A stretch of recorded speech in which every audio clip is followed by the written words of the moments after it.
আগামী 23শে এপ্রিল পশ্চিমবঙ্গ বিধানসভা নির্বাচনের ঠিক আগে রাজগঞ্জের রাজনৈতিক গতি প্রকৃতিতে পরিবর্তন আসতে চলেছে বলে মনে হচ্ছে। শনিবার বিজেপি একটি বড় ধাক্কা খেল যখন বিজেপি রাজগঞ্জ শহর মণ্ডলে প্রাক্তন সভাপতি রাজেশ মণ্ডল দল ছেড়ে তৃণমূল কংগ্রেসে যোগ দেন। রাজগঞ্জ বিধানসভা কেন্দ্রে তৃণমূল কংগ্রেস প্রার্থী কালবরণ মণ্ডল দলের পতাকা হাতে দিয়ে রাজেশ মণ্ডলকে আনুষ্ঠানিকভাবে তৃণমূল কংগ্রেসে যোগদান করান। এই অনুষ্ঠানে রাজগঞ্জ শহর তৃণমূল কংগ্রেসের সভাপতি তথা কাউন্সিলর জ্যোতি সিং এবং কাউন্সিলর রাজু সিং সহ দলের অন্যান্য কর্মী এবং সমর্থকেরা উপস্থিত ছিলেন।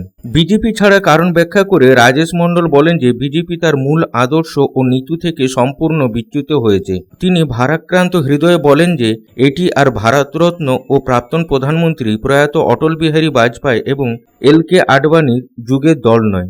দলের অভ্যন্তরে অনুগত নেতা ও কর্মীদের ক্রমাগত অবহেলায় তিনি বেশ কিছুদিন ধরে ব্যথিত ছিলেন। তিনি মুখ্যমন্ত্রী মমতা বন্দ্যোপাধ্যায়ের উন্নয়নমূলক কাজে প্রশংসা করে বলেন যে তার নীতিতে অনুপ্রাণিত হয়ে জনসেবার প্রতি অঙ্গীকারবদ্ধ হয়ে তিনি তৃণমূল কংগ্রেসে যোগ দিলেন।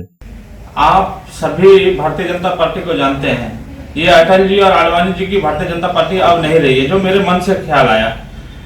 कारण कि एक महिला मुख्यमंत्री के ऊपर इतना अत्याचार प्रधानमंत्री और गृह मंत्री कर रहे हैं, ये कभी नहीं होता अटल जी और आडवाणी जी के जमाने में, क्योंकि अटल जी ने खुद उनका हाथ पकड़ के उनका निर्माण किया है।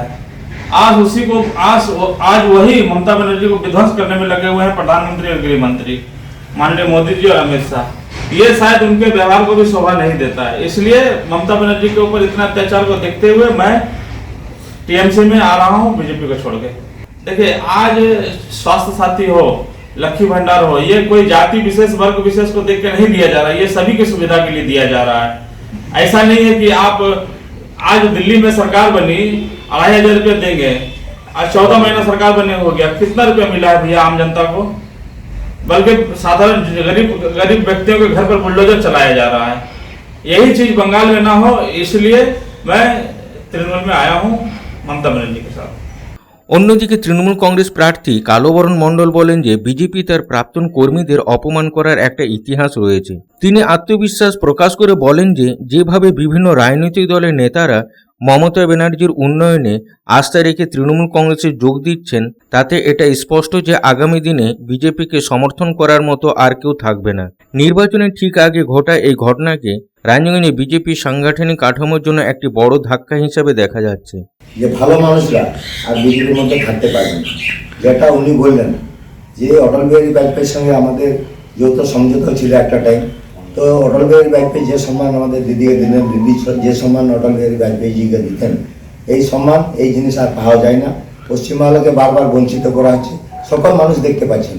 দিদি মানুষকে উপকার করছেন, লাইনে দাঁড় করাচ্ছেন দেওয়ার জন্য, আর নরেন্দ্র মোদীজি এবং অমিত শাহজি চেষ্টা করছেন মানুষকে হ্যারাসমেন্ট করার জন্য।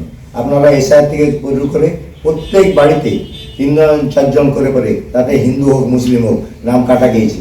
এটা কিন্তু যারা 20 বছর 25 বছর ধরে ভোট দিয়ে এসছে তা সত্ত্বেও তাদের নাম কেটে দেওয়া হয়েছে, এবং এর প্রতিবাদে মানুষ কিন্তু আগামী দিনে বিশাল আন্দোলনে নামবে এবং এর ভোটিংয়েও প্রভাব পড়বে।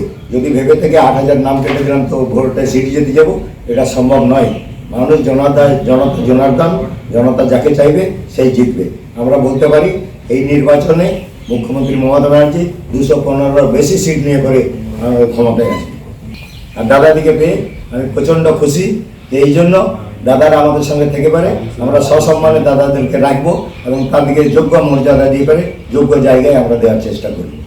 অন্যদিকে বিজেপি শহর মণ্ডলের সভাপতি শামশের সিং জানান, সংবাদ মাধ্যম সূত্রে খবর পেলাম যে বিজেপি প্রাক্তন মণ্ডল সভাপতি দলত্যাগ করেছেন এবং তৃণমূল কংগ্রেসে যোগদান করেছেন। দল পরিবর্তন ভোটের আগে নতুন কথা নয়। 2021 সালে বিধানসভা নির্বাচন আগেও দল পরিবর্তনের তালিকায় রাজেশ মণ্ডলের নাম ছিল।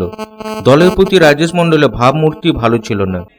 আমাদের দলের প্রাক্তন এই মণ্ডলের সভাপতি রাজেশ মণ্ডল, আপনাদের খবরের মাধ্যমে আমি দেখতে পেলাম যে আজকে উনি তৃণমূল কংগ্রেসের যিনি প্রার্থী রানীগঞ্জ বিধানসভা কালবরণ মণ্ডলের হাত দিয়ে তৃণমূলের ঝান্ডা ধরে আজকে টিএমসি জয়েন করেছেন। উনার সঙ্গে উনার ওয়ার্ডের কাউন্সিলর রাজু সিং ছিলেন। আমি খবরটা দেখেছি। টিএমসিপির যে টিএমওয়াইসির যে ডিস্ট্রিক্ট প্রেসিডেন্ট পার্থ দিয়াসী তিনিও ছিলেন, আর অন্যান্য লোক ছিল। ঠিক ভোটের আগে এইরকম নিজের দল ছেড়ে অন্য দলের যাওয়ার এটা আজকে নতুন কথা নাই। আমরা 2021 সালের যখন ভোট হয়ে যায়, বিজেপি বিরোধী পক্ষতে আসে 77টা সিট জিতে, সেই সময়েও আমরা দেখেছিলাম রাজেশ মন্ডলের নাম, যেটা টিএমসির জয়েনিং করিয়েছিল, অনেক লোক বিজেপির থেকে টিএমসি চলে গেছিল, তার মধ্যে সেই লিস্টেও রাজেশ মন্ডলের নাম ছিল।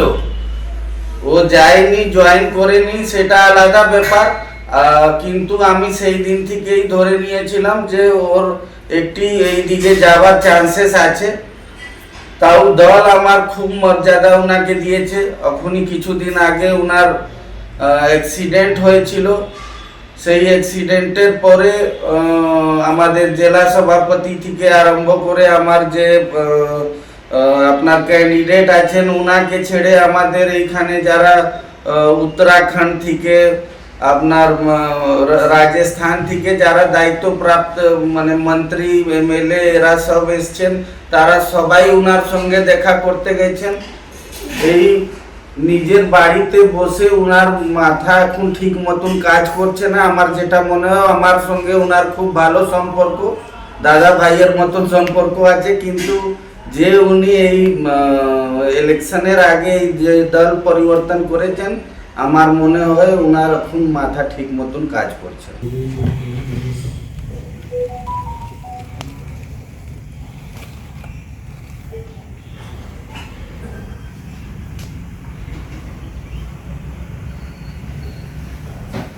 রানীগঞ্জ থেকে সঞ্জয় ভান্ডারের রিপোর্ট, পাবলিক টাইমস। চাই ব্র্যান্ডেড জামা কাপড়? তাহলে আজই আসুন ভ্রেনাম লাইফস্টাইলে। রানীগঞ্জ শহরে বিশ্বস্ত প্রতিষ্ঠান, যেখানে পেয়ে যাবেন পুরুষদের জন্য Allen Solly, US Polo, Arrow, Flying Machine, Spykar, Pepe Jeans, Van ইউজানের মতো নামি দামি ব্র্যান্ডেড কোম্পানির shirt, pant, T shirt, trouser ছাড়াও আরও অনেক কিছু। কেনাকাটায় থাকছে বিশেষ ছাড়, বাই 3 গেট ফ্ল্যাট 40% অফ। আমাদের ঠিকানা ভ্রেনাম lifestyle, Ritusiddhi apartment, opposite electric supply office, near sports assembly, NSB road, Raniganj. Phone number 9144777708।